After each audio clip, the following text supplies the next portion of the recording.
እህታችን የቅዱስ ማቴዎስ ወንጌል ምዕራፍ 24 ከቁጥር 36 ላይ ያለውን ቃል ስራልን ያለችን።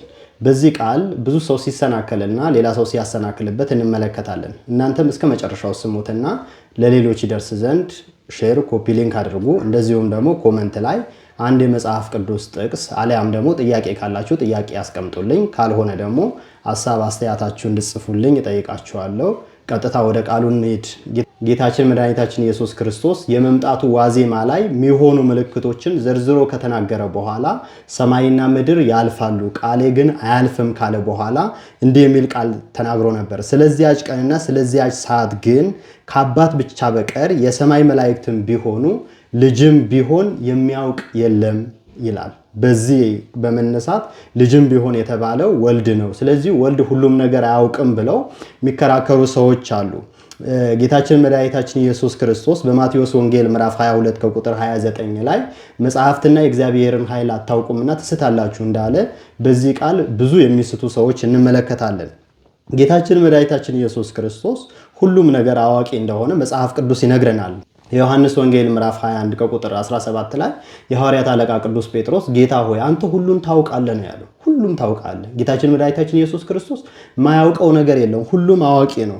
ሁሉን አዋቂ መሆኑ ደግሞ በመጽሐፍ ቅዱስ ተደጋግሞ ሲጻፍ እንመለከታለን። የዮሐንስ ወንጌል ምዕራፍ 4 ስትመለከቱት ያቺ ሳምራዊቷ ሴት የነበራትን ሕይወት ሁሉ ከነገራት በኋላ እንደውም ሴትዋ መጀመሪያ አንድ አይሁዳዊ መሰላት፣ መጨረሻ ነቢይ እንደሆን ካያለው አለችው። መጨረሻ ላይ ደግሞ ክርስቶስ የሚባል መሲሁ እንደሚመጣ አውቃለሁ፣ እሱ ሲመጣ ሁሉም ነገር ይነግረናል እንዲህ አለችው እና ክርስቶስ ያ መሲሁ እኔ ነኝ ብሎ ከነገራት በኋላ እንስራዋ ትታ ወደ ከተማ ሄደችና እነሆ የነበረኝን ሕይወትን ሁሉም ነገር የነገረኝን ሰው ኑና ይዩት ክርስቶስ እንደሆነ ብላ ስትናገር እንመለከታለን። እንደዚሁም ደግሞ ዮሐንስ ወንጌል ምዕራፍ 1 ከቁጥር 50 ላይ ጌታችን መድኃኒታችን ኢየሱስ ክርስቶስ ስለ ናትናኤል ሲናገር ተንኮል የሌለበት በእውነት የእስራኤል ሰው ብሎ ሲናገር ናትናኤል ምን አለ? ከወዴት ታውቀኛለህ አለ። ክርስቶስ ምን አለ? እነሆ ወንድም ፊልጶስ ሳይጠራ ከበለስ ስር ሳለ አውቃለሁ።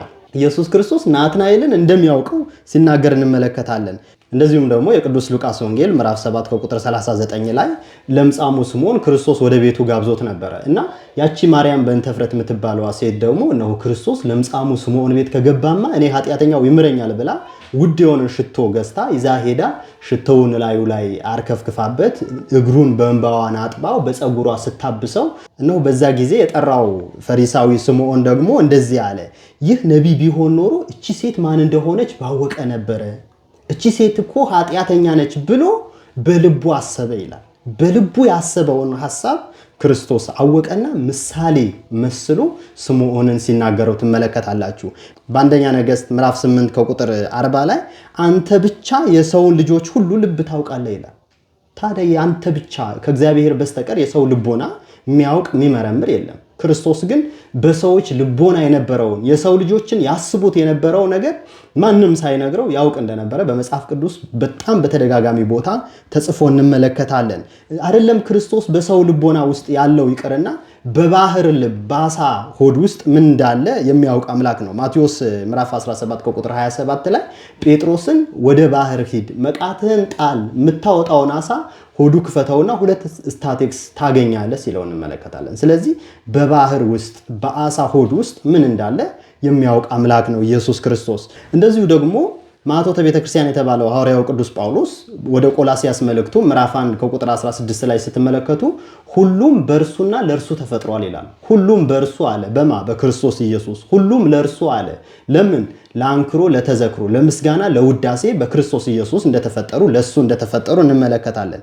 ታዲያ ኢየሱስ ክርስቶስ የፈጠረውን ዓለም የሚያሳልፍበት ጊዜ ሳያውቅ ቀርቶት ነው? አይደለም። ስለዚያች ሰዓት ከአብ በቀር ብለዋል።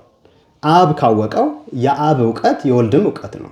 ምክንያቱም ዮሐንስ 10 ከቁጥር 30 ላይ እኔና አብ አንድ ነን ይላል። እንደዚሁ ደግሞ የዮሐንስ ወንጌል ምዕራፍ 16 ከቁጥር 15 ላይ ጌታችን መድኃኒታችን ኢየሱስ ክርስቶስ የአብ ያለው ሁሉ የኔ ነው ይላል። የአብ ዕውቀት የወልድም ዕውቀት ነው። ስለዚህ አብ ካወቀው ቀኑ ወልድም ያውቃታል ማለት ነው። እንደዚሁ ደግሞ ሉቃስ 10 ከቁጥር 22 ላይ ወልድም ማን እንደሆነ ይላል። ከአብ በቀር የሚያውቅ የለም፣ አብም ማን እንደሆነ ከወልድ በቀር ወልድ ሊገልጥለት ከሚፈቅድ በቀር የሚያውቅ የለም ይላል። እዚህ ጋር ልናስተውለው የሚገባን ነገር አብ ማወቅ ይበልጣል ወይስ ሊመጣበት የቀጠረውን ቀን ማወቅ ይበልጣል? አብ ማወቅ ይበልጣል። ስለዚህ ኢየሱስ ክርስቶስ ታዲያ ለምንድነው ልጅም ቢሆን አያውቅም ያለው የሚለው ነገር ስንመለከት አንደኛ ልማደ መጽሐፍ ነው። በመጽሐፍ ቅዱስ ያው መጽሐፍ ቅዱስ የተጻፈው ለሰው ስለሆነ በሰውኛ ዘይቤ ነው የተጻፈው መገንዘብ ያለብን ነገር ማለት ነው። እግዚአብሔር ሁሉም ነገር በእውነት የሚያውቅ ሲሆን ለሰው በሚረዳ መልኩ በሰው ልማድ ሲናገር እናውቃለን። ለምሳሌ ዘፍጥረት 3 ስንመለከት አዳም ሆይ ወዴት ነህ ይለዋል። አዳም የት እንዳለ እግዚአብሔር ጠፍቶት ነው። እንደዚሁ ደግሞ እዛው ዘፍጥረት 4 ከቁጥር 9 ላይ ቃየልን ወንድም አቤል ወዴት ነው ይለው። የት እንዳለ ጠፍቶት አይደለም፣ ሳይገለው በፊት እንዳይገለው ሲያስጠነቅቀው ትመለከታላችሁ። ዘጸአት 4:2 ላይ ደግሞ ሙሴን በእጄ ያዝከው ምንድነው ብሎ ሲጠይቀው ትመለከታላችሁ። ሙሴ በእጁ የያዘው ምን እንደሆነ እግዚአብሔር ጠፍቶት ነው። በአዲስ ኪዳንም አልዓዛር ወዴት አኖራችሁት ይላል። የአልዓዛር መሞት ማንም ሳይነግረው ያወቀ እግዚአብሔር አልዓዛር ወዴት አኖራችሁት ብሎ ሲጠይቅ ትመለከታላችሁ። ይሄ ምንድነው? ልማደ መጽሐፍ ነው። የመጽሐፍ ቅዱስ ያጻጻፍ ዘይቤ ነው ማለት ነው። ሁለተኛ ደረጃ ደግሞ ኢየሱስ ክርስቶስ በስራ ስላላወቃት ነው። በስራ አላወቃትም ማለት አብ እቺን ዓለም የምታልፍበት ጊዜ ፍርድን ሁሉ ለወልድ ሰጠው እንደተባለ ለወልድ በመስጠት አብ አውቀዋታል። ወልድ ደግሞ ትለፍ ብሎ እቺን ዓለም ባለማሳለፉ በስራ አላወቃትም ማለት ነው። በሚስጥረ ሥላሴ እንደምንመለከተው አብ ልብ ነው፣ ወልድ ደግሞ ቃል ነው፣ መንፈስ ቅዱስ ደግሞ እስትንፋስ ነው። ለምሳሌ አንድ ሰው በልቡ ጠብቆ ያለውን ነገር በቃል ባለመናገሩ አያውቀውም አይባልም። ስለዚህ በአብ በልብነት ያውቋል፣ ወልድ ግን በቃልነት ዓለምን በማሳለፍ ስላላወቃት ልጅም ቢሆን አያውቅም ተባለ። ሶስተኛ ደረጃ ደግሞ ጌታችን መድኃኒታችን ኢየሱስ ክርስቶስ የለበሰው ስጋ ቅድመ ተዋህዶ አላዋቂ እንደሆነ ለማጠየቅ ነው ይህ ቃል የተናገረው። አራተኛ ደረጃ ደግሞ ጌታ ቀኑ ገልጦ ያልተናገረበት ምክንያት ሰዎች ቀኑ ቀርቧል ብለው በፍርሃት በመያዝ መስራት የሚገባቸውን ስራ ሳይሰሩ እንዳይቀሩ ወይም ደግሞ ቀኑን ሩቅ ነው ብለው እንዳይዘናጉ ስለፈለገ ነው። ለምሳሌ በኖህ ዘመን የነበሩ ሰዎች ምድር ልጠፋ 120 ዓመት ለንስሐ ጊዜ ተሰጥቷቸው ነበር። ሰዎቹ ግን ምን አሉ?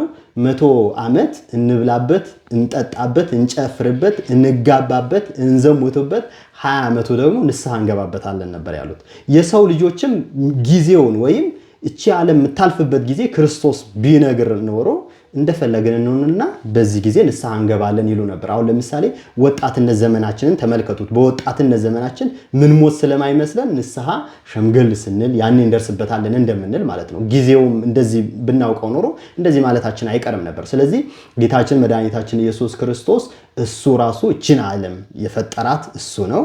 እንዲሁም ደግሞ የምታልፍበት ቀን ደግሞ በደንብ ያውቃታል። ነገር ግን ያልተናገረው በዚህ ምክንያት ነው ማለት ነው። ይቆየን። ኮመንት ላይ እንዳልኳችሁ ሐሳብ አስተያየታችሁ ጻፉልኝ። ጥያቄ ካላችሁም ደግሞ ኮመንት ላይ አስቀምጡልኝ። ሼር ኮፒ ማድረጉ ደግሞ እንዳትረሱ። እግዚአብሔር ይስጥልን። ወስብሐት ለእግዚአብሔር።